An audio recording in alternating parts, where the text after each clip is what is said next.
വീണ്ടും മെഡിക്കൽ കോളേജിൽ വെളുപ്പാങ്കാലത്ത് 5 മണിക്ക് പോയി വലിയ സംഘം വന്ന് ഇവരുടെ കൂട്ടിരിപ്പുകാരായിരുന്ന വിദ്യാർത്ഥികളെ ക്രൂരമായി മർദ്ദിച്ചു.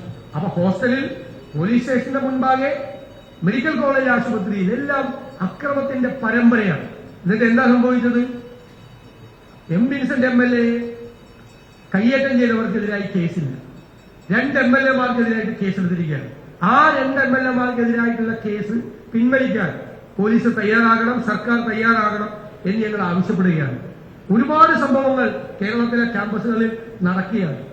വലിയ ASF പോലും അതിശക്തമായി ഫാസിസ്റ്റ് കഴുകൻ കൂട്ടമെന്നാണ് CPI-യുടെ മുഖപത്രമായ ജനയുഗം ഈ SFI-ക്കാരെ വിശേഷിപ്പിച്ചത്. ഇവര് പരീക്ഷ എഴുതാതെ പരീക്ഷ പാസ്സാകാൻ ശ്രമിക്കുന്നു, വ്യാജ സർട്ടിഫിക്കറ്റുകൾ ഉണ്ടാക്കാൻ നോക്കുന്നു, എല്ലാ വിധ്വംസക പ്രവർത്തനങ്ങളും നടത്തുന്നു. അവർക്ക് മുഴുവൻ കുടപിടിച്ചു കൊടുക്കുന്നത് ഈ മുഖ്യമന്ത്രിയാണ്. മുഖ്യമന്ത്രിയുടെ വാക്കുകളാണ് ഈ ക്രിമിനൽ സംഘങ്ങൾക്ക് മുഴുവൻ പ്രോത്സാഹനമാകുന്നത്. അദ്ദേഹം ഇന്ന് അവരെ മുഴുവൻ ന്യായീകരിക്കുകയായി.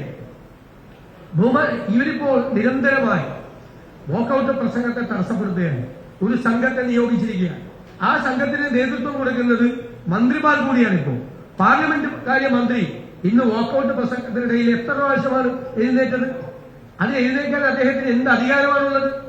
പാർലമെന്ററി പ്രവർത്തനങ്ങളെ കുറിച്ചും ഫ്ലോർ മാനേജ്മെന്റിനെ കുറിച്ചും അറിയാത്ത ആളാണോ പാർലമെന്ററി കാര്യമന്ത്രി? എന്റെ പ്രസംഗം എത്രമാത്രം ധനകാര്യമന്ത്രി, പാർലമെന്ററി കാര്യമന്ത്രി, അതുപോലെ മറ്റു മന്ത്രിമാർ എത്ര പേരാണ് തടസ്സപ്പെടുത്തിയത്? അവസാനം സ്പീക്കർ എന്താ പറഞ്ഞത്? നിസ്സഹായത. അതായത് പിൻ ഓഫ് സൈലൻസിൽ വാക്കൌട്ട് പ്രസംഗം നടത്താൻ പറ്റില്ല, ബഹളത്തിനിടയിൽ പ്രസംഗിച്ചു പോകണം. അപ്പൊ സ്പീക്കറുടെ നിസ്സഹായാവസ്ഥയാണ്. സ്പീക്കർ പറഞ്ഞാൽ കേൾക്കാത്ത സംഘമാണ് ഈ നിയമസഭയിൽ. ഒരു സംഘം ബാക്ക് ബെഞ്ചിൽ നിന്ന് കുറെ പേരെ അതിനുവേണ്ടി തെരഞ്ഞെടുത്ത് ബഹളമുണ്ടാക്കിച്ച് മന്ത്രിമാരുടെ നേതൃത്വത്തിൽ വാക്കൌട്ട് പ്രസംഗത്തെ തടസ്സപ്പെടുത്തുന്നു. ഇവരെന്താ ഉദ്ദേശിക്കുന്നത്? ഞങ്ങളുടെ വാക്കുകളെ തടസ്സപ്പെടുത്തിയവർക്ക് രക്ഷപ്പെടാൻ കഴിയുമെന്നാണ്. ഇവര് 99 പേരിൽ നിന്ന് 98 പേരിൽ നിന്ന് ബഹളമുണ്ടാക്കുമ്പോൾ ഞങ്ങൾ 40 പേര് മാത്രമേ ഉള്ളൂ. എന്നിട്ടും ഞങ്ങൾക്ക് പറയാനുള്ള കാര്യങ്ങൾ ഞങ്ങൾ നിയമസഭയിൽ പറഞ്ഞിട്ടേ പോവുള്ളൂ. നിയമസഭയ്ക്കകത്തും ഇവരുടെ ഗുണ്ടായിസം ആരംഭിച്ചിരിക്കുന്നത്. നിയമസഭയ്ക്കകത്ത് സംസാരിക്കാൻ അനുവദിക്കില്ല എന്നാണ്. അങ്ങനെയാണ് തീരുമാനമെങ്കിൽ ഞങ്ങൾക്ക് പറയാനുള്ളത് മുഖ്യമന്ത്രിയും പിൻ ഓഫ് സൈലൻസിൽ ഇനി മുതൽ പ്രസംഗിക്കാൻ പോകുന്നത്. ഇതാണ് തീരുമാനമെങ്കിൽ ഞങ്ങളെ സംസാരിക്കില്ല, പ്രതിപക്ഷ നേതാക്കളെ പിൻ ഓഫ് സൈലൻസിൽ പ്രസംഗിക്കാൻ അനുവദിക്കില്ല എന്നാണ് തീരുമാനമെങ്കിൽ ഇനി കേരളത്തിന്റെ നിയമസഭയിൽ ബഹുമാനപ്പെട്ട മുഖ്യമന്ത്രിയും പിൻ ഓഫ് സൈലൻസിൽ പ്രസംഗിക്കില്ല. മുഖ്യമന്ത്രി ഈ പഴയ കാലത്ത് ചെയ്തു തീർത്ത ഈ വലിയ ജനവിധി ഉണ്ടായിട്ടും വലിയ തിരിച്ചടി ഉണ്ടായിട്ടും കേരളീയ പൊതുസമൂഹം തിരുത്തണമെന്ന് CPM-നോട് ആവശ്യപ്പെട്ടിട്ടും ഞാൻ തിരുത്താൻ തയ്യാറല്ല എന്നാണ് അദ്ദേഹം. ഞാൻ പറഞ്ഞു, മഹാരാജാവിനെ പോലെയാണ് പെരുമാറുന്നത്, ജനങ്ങളെ വെല്ലുവിളിക്കുകയാണ്, മഹാരാജാവെന്നാണ് ധാരണ. അതുകൊണ്ട് പ്രതിപക്ഷത്തോട് ബഹുമാനമില്ല, ജനങ്ങളോട് താല്പര്യമില്ല. താൻ മഹാരാജാവാണെന്ന് ചിന്തിച്ച് ഒരു മുഖ്യമന്ത്രി മുന്നോട്ട് പോയാൽ തിരുത്താൻ തയ്യാറല്ലാത്തതിൽ ഞങ്ങൾക്ക് യാതൊരു വിഷമവുമില്ല. തിരുത്താതെ പോയാൽ ബംഗാളിൽ ഉണ്ടായത് കേരളത്തിലെ CPM-ന് സംഭവിക്കും, ബംഗാളിലും ത്രിപുരയിലും ഉണ്ടാകും. അതിനുള്ള നീക്കമാണ് മുഖ്യമന്ത്രിയുടെ ഇന്നത്തെ മറുപടി പ്രസംഗത്തോടുകൂടി വ്യക്തമായിരുന്നു.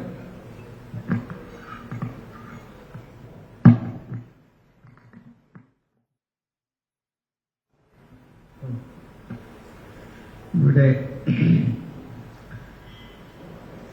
സാന്റോസിനെ 121 പിടിമുറിയിൽ കൊണ്ടുപോയി അതിക്രൂരമായി മർദ്ദിച്ച് കഴുത്തിന് പിടിച്ച് ശ്വാസം കിട്ടാത്ത അവസ്ഥയിൽ അവസാനം KSUവിന്റെ മറ്റ് പ്രവർത്തകരെല്ലാം കൂടെ 100-ൽ വിളിച്ച് പോലീസിനെ വരുത്തി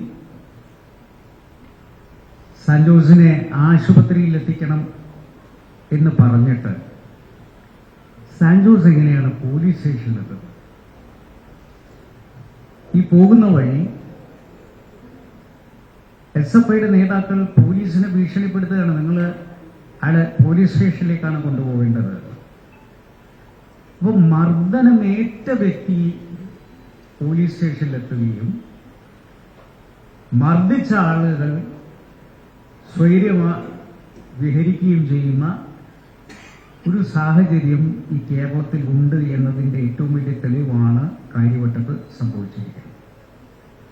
എന്തിനാണ് വിൻസെന്റും അതേപോലെ ചാണ്ടുമ്മനും അവിടെ ചെന്നത് അനാവശ്യമായി ആശുപത്രിയിൽ കൊണ്ടുപോകേണ്ട മർദ്ദനമേറ്റ വ്യക്തിയെ പോലീസ് സ്റ്റേഷനിലേക്ക് എത്തിച്ചത് ചോദ്യം ചെയ്യാൻ വേണ്ടിയിട്ടാണ് അവർ പോയിട്ടുള്ളത്. ന്യായമായ ഒരു ആവശ്യത്തിന് വേണ്ടിയിട്ടാണ് പോയിട്ടുള്ളത്. അപ്പൊ അവിടെ എന്തിനാണ് SFI പിന്നെയും എത്തുന്നത് എന്നുള്ളതാണ് ഞങ്ങൾ ചോദിക്കുന്ന ചോദ്യം. ആ പോലീസ് സ്റ്റേഷനിൽ പിന്നെയും SFI എത്തുന്നത് എന്തിനു വേണ്ടിയിട്ടാണ്? മാത്രമല്ല 2 MLA-മാർക്കെതിരെ കയ്യേറ്റമുണ്ടായിട്ട് പോലീസ് നിഷ്ക്രിയമായി നോക്കി നിൽക്കുക. ഇവിടെ പോലീസ് SFIയുടെ കൂടെ നിൽക്കാനുള്ള കാരണം എന്താണ്?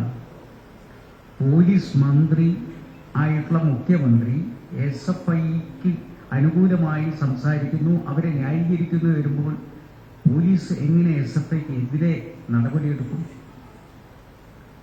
ഇന്ന് മുഖ്യമന്ത്രി പറഞ്ഞിട്ടുള്ളത് SFIക്കാർ നിരപരാധികളാണ്.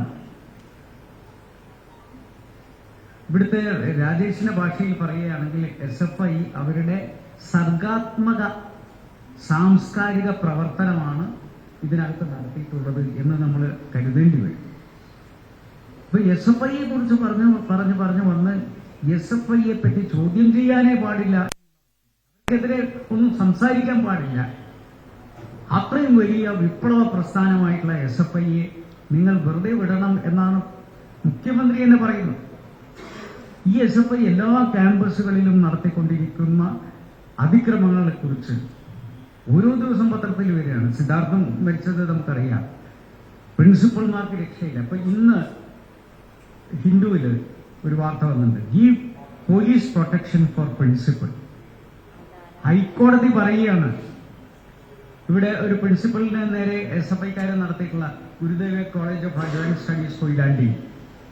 മാത്രമല്ല അതിനകത്ത് കൃത്യമായി ഹൈക്കോടതി പറയുന്നുണ്ട്, BR Abhinav SFI Koyilandy area committee president and other SFI leaders being permitted to conduct themselves in violation of the loss.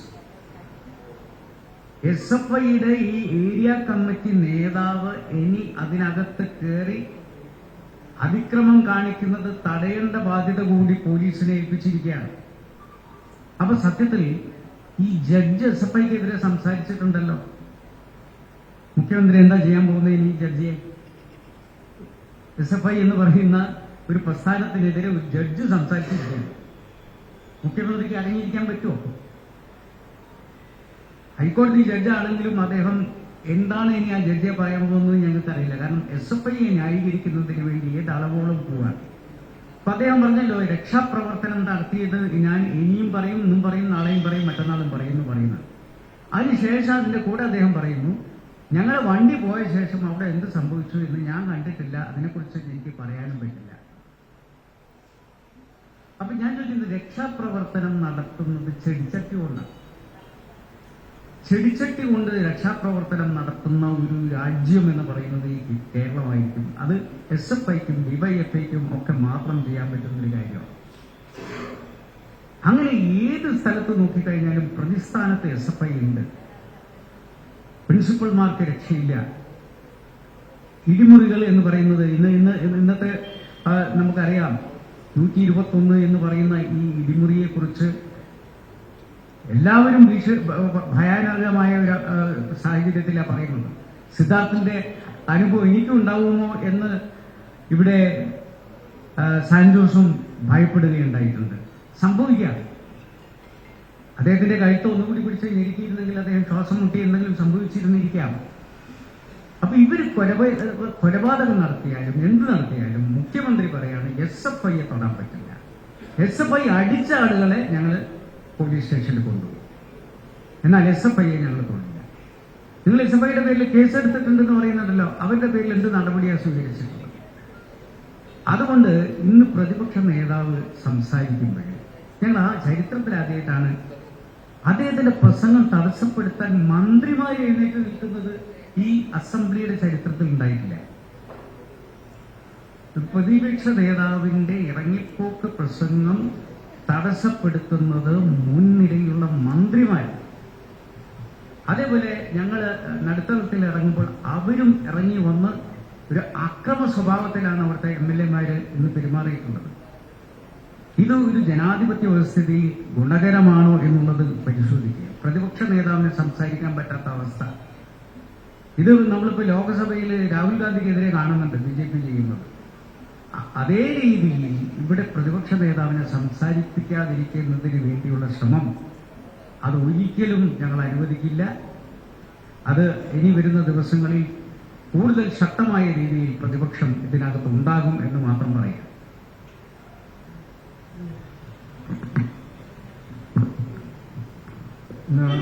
മുഖ്യമന്ത്രി നിയമസഭയിൽ SFIയുടെ കാര്യവട്ടം ക്യാമ്പസിലെ ഏറ്റവും ഒടുവിലത്തെ ഈ ആക്രമണത്തെക്കുറിച്ച് ഈ പ്രമേയ ചർച്ച അദ്ദേഹം നൽകിയ മറുപടിയിൽ വിദ്യാർത്ഥികളല്ലേ, എല്ലാവരും വിദ്യാർത്ഥി കാലഘട്ടം കഴിഞ്ഞു വന്നിട്ടുള്ളവരല്ലേ, കുട്ടികളല്ലേ, അവർക്ക് തെറ്റുകൾ പറ്റാം, ഉണ്ടെങ്കിൽ തിരുത്താം എന്ന ധ്വനിയിൽ അദ്ദേഹത്തിന്റെ ഒരു സംസാരം വന്നപ്പോൾ ഒരു തെറ്റ് മനസ്സിലാക്കാം, രണ്ട് തെറ്റ് മനസ്സിലാക്കാം, മൂന്നാമത്തെ മനസ്സിലാക്കാം. പക്ഷെ തെറ്റുകൾ തന്നെ ഒരു സംഘടന, ഒരു വിദ്യാർത്ഥി സംഘടന ആവർത്തിക്കുമ്പോൾ അതിന് അടിസ്ഥാനപരമായുള്ള ഒരു വീഴ്ച ഉണ്ട് എന്നതാണ്.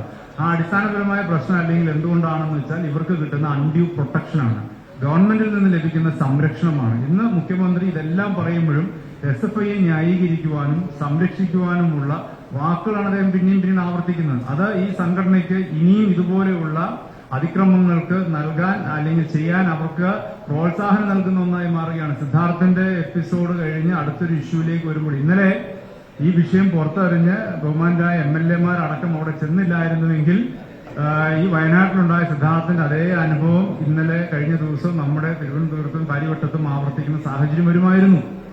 അപ്പോൾ ഇവിടെ ഇത് തുടർച്ചയായി വരുന്നു. ഇപ്പൊ SFI വിദ്യാർത്ഥികൾക്ക് നേരെ അതിക്രമം കാണിക്കുന്നു, അധ്യാപകർക്ക് അതിക്രമം കാണിക്കുന്നു, കൊലവിളിയാണ് നടത്തുന്നത്. സോഷ്യൽ മീഡിയയിൽ ഇപ്പൊ ഏറ്റവും കൂടുതൽ കടന്നു വരുന്ന പ്രശ്നമുണ്ടല്ലോ, ഒരു SFI നേതാവ് അധ്യാപകരെ പരസ്യമായി വെല്ലുവിളിക്കുകയാണ്, കൊന്നുകളയുമെന്ന രീതിയിലുള്ള ഭീഷണിയാണ് വരുന്നത്. അപ്പൊ ഇത് എങ്ങനെ ഒരു ജനാധിപത്യ രീതിയിൽ നമ്മുടെ ക്യാമ്പസുകളിൽ പ്രവർത്തനങ്ങൾ മുമ്പോട്ട് പോകാൻ കഴിയും എന്നുള്ളതാണ് ഏറ്റവും പ്രധാനപ്പെട്ട ചോദ്യം. ഇത് നിയമസഭയിൽ ഇന്ന് ഉന്നയിക്കുകയും അത് ഇന്ന് സഭ പ്രക്ഷുബ്ധമാവാനുള്ള കാരണം ഭരണപക്ഷത്തിന്റെ അസഹിഷ്ണുത നിറഞ്ഞ നിലപാടാണ്. അതുകൊണ്ടാണ് ഇന്ന് വളരെ ശക്തമായ നിലയിൽ സഭ പ്രക്ഷുബ്ധമായി സ്തംഭിക്കുന്ന നിലയിലേക്ക് ഇന്ന് മാറിയത്.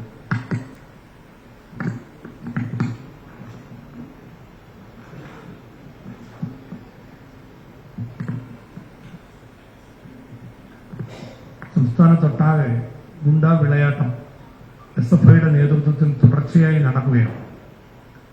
വിദ്യാർത്ഥി സംഘടനകൾക്ക് കേരളത്തിലെ ക്യാമ്പസുകളിൽ പ്രവർത്തിക്കാനുള്ള സ്വാതന്ത്ര്യം തന്നെ ഇല്ലാതാക്കി ജനാധിപത്യ അവകാശങ്ങൾ ധ്വംസിച്ചുകൊണ്ടുള്ള നിലപാട് SFI തുടർച്ചയായിട്ട് നടത്തി വരികയാണ്. നിയമം കയ്യിലെടുക്കുന്ന അഴിഞ്ഞാട്ടമാണ് യഥാർത്ഥത്തിൽ SFIയുടെ നേതൃത്വത്തിൽ നടക്കുന്നത്. അത് വിദ്യാർത്ഥികൾക്കും വിദ്യാർത്ഥി സംഘടനകൾക്കും തന്നെ മറ്റ് ഇടതുപക്ഷത്ത് നിൽക്കുന്ന AESF ഉൾപ്പെടെയുള്ള വിദ്യാർത്ഥി സംഘടനകൾ SFIയുടെ മർദ്ദനമേറ്റ് പീഡിതരായി കഴിയുന്നതിനെ കുറിച്ച് പ്രതിപക്ഷ നേതാവ് നിയമസഭയിൽ പറഞ്ഞു. CPI അംഗങ്ങൾ നിശബ്ദരായിരുന്നു. അവരുടെ മൗനം തീർച്ചയായിട്ടും പ്രതിപക്ഷ നേതാവ് പ്രകടിപ്പിച്ച വികാരത്തോട് യോജിക്കുന്നതായിരുന്നു എന്ന് സഭാ നടപടികൾ കണ്ട ആർക്കും മനസ്സിലാവുന്നതാണ്. SFI നടത്തിയ ഈ അഴിഞ്ഞാട്ടം വിദ്യാർത്ഥികൾക്കും വിദ്യാർത്ഥി സംഘടനകൾക്കും നേരെ എന്നത് മാത്രമല്ല, പ്രിൻസിപ്പൽമാർക്ക് നേരെ, അധ്യാപകർക്ക് നേരെ, വിദ്യാഭ്യാസ മേഖല മൊത്തത്തിൽ നിയമം കയ്യിലെടുത്തുകൊണ്ട് ഗുണ്ടായുസവുമായി SFI അഴിഞ്ഞാട്ടം നടത്തുന്നത് ഭരണത്തിന്റെ തണലിലാണ്. ഭരണത്തിന്റെ തണലിലാണെന്ന് മാത്രമല്ല, അതിന് മുഖ്യമന്ത്രി പൂർണ്ണമായും എല്ലാ സംരക്ഷണം കൊടുക്കുകയാണ്. എന്ത് തോന്നിയവാസം വേണമെങ്കിൽ നിങ്ങൾ കാണിച്ചുകൊള്ളുക, അതിന് സർക്കാരിന്റെ എല്ലാവിധ പിന്തുണയും സഹകരണവും ഉണ്ട്, എല്ലാ ഒത്താശയും ഉണ്ട്, നിങ്ങളെ ആരും ഒന്നും ചെയ്യാനില്ല. അത് അദ്ദേഹം തന്നെ നിയമസഭയിൽ പറയുന്നത് കേട്ടപ്പോൾ നമ്മുടെ നിയമസഭാ ചരിത്രത്തിൽ ഏറ്റവും കളങ്കിതമായ അഭിപ്രായ പ്രകടനങ്ങളായി അത് മാറി. മുഖ്യമന്ത്രിയുടെ സ്ഥാനത്തിന് ചേർന്നതല്ല ഇത്തരത്തിലുള്ള പ്രതികരണങ്ങൾ എന്ന് പ്രതിപക്ഷ നേതാവിന് ഓർമ്മിപ്പിക്കേണ്ടി വന്നു. അതുപോലെയുള്ള നിലയിലേക്ക് അദ്ദേഹത്തിന്റെ സംസാരം മാറുമ്പോൾ ഇപ്പോൾ നടന്നുകൊണ്ടിരിക്കുന്ന ഈ അക്രമവും ഗുണ്ടായിസവും വിദ്യാർത്ഥികളുടെ ജീവൻ തന്നെ പന്താടുന്ന ഈ സാഹചര്യവും തുടരുന്നതിനുള്ള പച്ചക്കൊടിയാണ് ഇവർ കാണിച്ചിരിക്കുന്നത്. ഇത് തീർച്ചയായിട്ടും കേരളത്തിൽ അവസാനിപ്പിക്കേണ്ടതാണ്. ഇതിനെതിരെ ജനാധിപത്യ വിശ്വാസികൾ ഒറ്റക്കെട്ടായി പ്രതികരിക്കേണ്ട ഒരു കാലഘട്ടമാണ്. ലോക്സഭാ തെരഞ്ഞെടുപ്പിൽ കനത്ത തോൽവി ഉണ്ടായപ്പോൾ തെറ്റ് തിരുത്തും, ഞങ്ങൾക്കുള്ള പാളിച്ചകൾ തിരുത്തും എന്ന് പറഞ്ഞതിന് ശേഷം ഇതുവരെ കാണിച്ചുകൊണ്ടിരുന്ന എല്ലാ മര്യാദകേടുകളും കൂടുതൽ ആവേശത്തോടെ ഇനിയും ഞങ്ങൾ ആവർത്തിക്കും, ആരും ഞങ്ങളെ ചോദിക്കാനില്ല എന്ന നിലയിലേക്ക് ജനങ്ങളെ വെല്ലുവിളിക്കുന്ന നിലപാടാണ് ഇപ്പോൾ LDF ഗവൺമെന്റും SFI ഉൾപ്പെടെയുള്ള സംഘടനകളും എടുത്തിരിക്കുന്നത്. അതിനെതിരെയുള്ള ശക്തമായ പ്രതിഷേധം നിയമസഭയ്ക്കകത്തും പ്രതിപക്ഷം തുടരും. അവതരിപ്പിച്ച ശ്രീ വിൻസെന്റ് ബാക്കി പറയും. തുടർച്ചയായി ഇത്തരം അക്രമ പരമ്പരകളെ ന്യായീകരിക്കുന്ന മുഖ്യമന്ത്രിയാണ് ഈ അക്രമങ്ങളുടെ ഒന്നാം പ്രതിസ്ഥാനത്ത് നിൽക്കുന്നത്. ഇങ്ങനെ ന്യായീകരിച്ച് കുട്ടികളെ വഴിതെറ്റിക്കുന്ന ഒരു രക്ഷകർത്താവായി കേരളത്തിന്റെ മുഖ്യമന്ത്രി മാറിയിരിക്കുകയാണ്. ഇവിടെ നമ്മളെല്ലാം മനസ്സിലാക്കുന്നത് പോലെ കേരളത്തിൽ നിന്ന് ലക്ഷക്കണക്കിന് വിദ്യാർത്ഥികളാണ് വിദേശ സർവകലാശാലകളിലേക്ക് പോകുന്നത്. ഇന്നലെ ഈ അക്രമ സംഭവം നടന്ന കാര്യവട്ടം ക്യാമ്പസിൽ 2021 24,000 അപേക്ഷകളാണ് ഉണ്ടായിരുന്നത്. എന്നാൽ കഴിഞ്ഞ വർഷം അത് 11,000 കുറഞ്ഞു. ഈ വർഷം അത് 9,000 കുറഞ്ഞു. കേരളത്തിൽ ക്യാമ്പസുകളിൽ SFI നടത്തുന്ന ഈ അക്രമങ്ങളും ഗുണ്ടായുസവും ഇടിമുറികളിലെ പീഡനങ്ങളും റാഗിങ്ങും ഇതെല്ലാമാണ് വിദ്യാർത്ഥികളെ ഇവിടെ നിന്ന് അകറ്റുന്നത്. തങ്ങളുടെ മക്കൾ സുരക്ഷിതമായും സമാധാനപരമായും പഠിക്കണമെന്ന് ആഗ്രഹിക്കുന്ന രക്ഷകർത്താക്കൾ കടം വാങ്ങിയും വീട് പണയം വെച്ചും വിദ്യാർത്ഥികളെ വിദേശ രാജ്യങ്ങളിലേക്ക് അയച്ച് പഠിപ്പിക്കുകയാണ്. നിങ്ങൾ ആലോചിച്ച് നോക്കണം, നമ്മുടെ നാട്ടിൽ ധാരാളം കുട്ടികൾ വിദേശത്ത് പഠിക്കാൻ പോകുന്നു. ആ സർവകലാശാലകളിൽ എവിടെയെങ്കിലും റാഗിംഗ് നടന്നതിന്റെ പേരിൽ വിദ്യാഭ്യാസം അവസാനിപ്പിച്ച് തിരികെ വന്ന ഒരു കേസെങ്കിലും ഉണ്ടോ? നമ്മുടെ മലയാളികളായിട്ടുള്ള വിദ്യാർത്ഥികൾ പുറത്തു പോയിട്ട് അവിടെ SFI ഇല്ല. ഇവിടെ 8 മാസമാണ് വെറ്ററിനറി സർവകലാശാലയിലെ ആന്റി റാഗിംഗ് സ്ക്വാഡിന്റെ റിപ്പോർട്ട് വന്നിരിക്കുന്നത്. 8 മാസം തുടർച്ചയായി 21 നമ്പർ ഇടിമുറിയിൽ രാവിലെ സിദ്ധാർത്ഥ് പോയി ഒപ്പിടണം. അയാൾ നഗ്നനാക്കിയിട്ടാണ് ഒപ്പിടിക്കുന്നത്. വൈകുന്നേരം വരെ ഒപ്പിടിക്കുക, വൈകുന്നേരം വീണ്ടും വന്ന് ഒപ്പിടണം. അപ്പൊ ഇത്തരത്തിലുള്ള ക്രൂരമായ റാഗിങ് വിദ്യാർത്ഥികൾ അകറ്റുകയാണ്. കേരളത്തിലെ സർവകലാശാലകളിൽ കഴിഞ്ഞ അക്കാഡമിക് വർഷം 30,000-ലധികം സീറ്റുകൾ ഒഴിഞ്ഞു കിടക്കുക. MG സർവകലാശാലയിൽ 14ഓളം കോളേജുകൾ അടച്ചുപൂട്ടുക. ഇങ്ങനെ ഉന്നത വിദ്യാഭ്യാസ രംഗത്ത് നിന്ന് വിദ്യാർത്ഥികൾ കേരളത്തിലെ സർവകലാശാലകളെ ഉപേക്ഷിച്ചു പോകുന്നതിന്റെ കാരണങ്ങളിൽ സുപ്രധാനമായ ഒന്ന് ഈ അക്രമങ്ങളാണ്. ആ അക്രമങ്ങളെ ന്യായീകരിക്കുന്നതിലൂടെ യഥാർത്ഥത്തിൽ SFI വഴിതെറ്റിക്കുന്നത് കേരളത്തിന്റെ മുഖ്യമന്ത്രിയാണ്.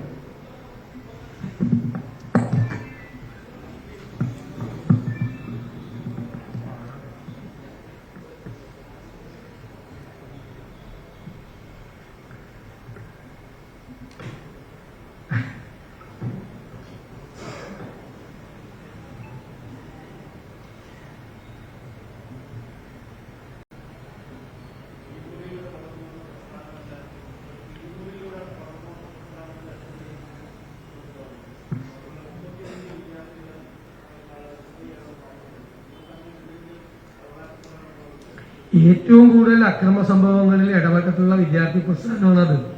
എല്ലാ കാലത്തും അക്രമ സംഭവങ്ങളാണ്, എല്ലാ കാലത്തും. അവരതിനു വേണ്ടിയിട്ടാണ് അവരെന്നും ചെയ്തിട്ടുള്ളത്.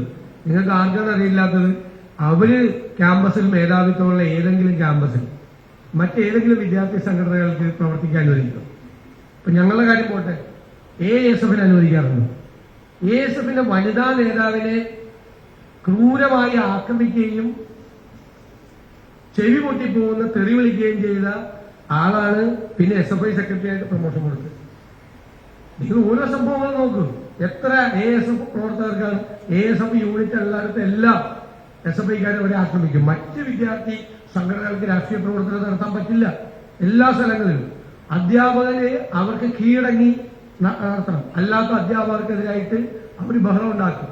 അവരുടെ അതേ സംഘടന, അധ്യാപക സംഘടനയിൽപ്പെട്ട അധ്യാപകർക്ക് പോലും അവർക്ക് വിധേയരായി ജീവിച്ചില്ലെങ്കിൽ അവർ എത്ര അധ്യാപകരെയാണ് അവരിപ്പോ ആക്രമിക്കുന്നത്? കൊയിലാണ്ടിയിലുണ്ടായ സംഭവം ആദ്യത്തെ സംഭവമല്ലല്ലോ, ലോ കോളേജിൽ ഉണ്ടായില്ലേ? ലോ കോളേജിലെ അധ്യാപികമാരെ 16 അധ്യാപികമാരുൾപ്പെടെയുള്ള 21 വരെ കൂട്ടിയിട്ടില്ലേ? ലൈറ്റ് ഓഫ് ചെയ്തില്ലേ? ഇരുണ്ട മുറിയിലാക്കി പുറത്തിറങ്ങാൻ നോക്കിയ അധ്യാപികയുടെ കൈപിടിച്ച് തിരിച്ചില്ലേ?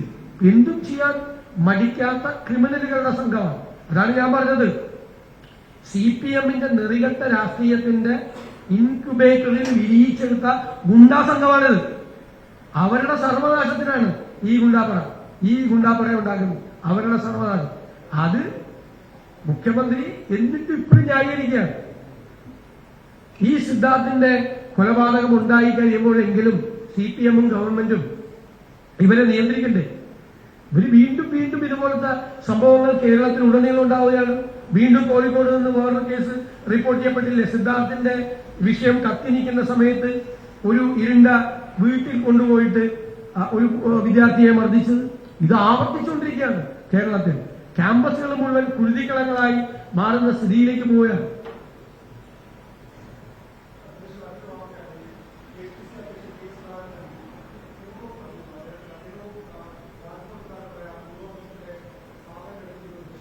എനിക്കറിയില്ല, എനിക്കറിയില്ല.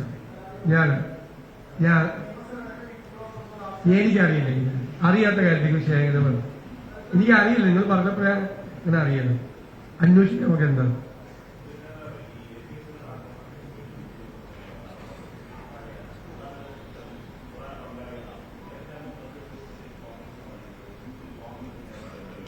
കോൺഗ്രസ് പാർട്ടിക്ക് ഇതിനകത്ത് യാതൊരു ബന്ധവുമില്ല. യൂത്ത് കോൺഗ്രസ്സുകാരൊന്നും അല്ലല്ലോ അറസ്റ്റ് ചെയ്യപ്പെട്ടത്.